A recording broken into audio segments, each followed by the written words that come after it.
how to make clay in Little Alchemy.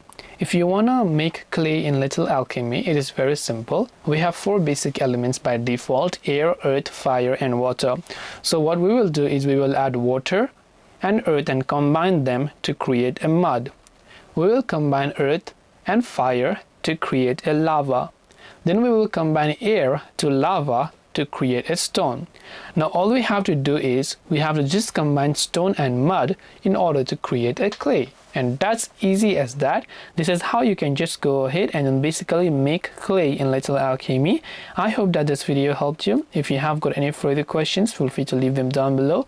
Thank you for watching till the very end of this tutorial. And as always, see you as always in our next video.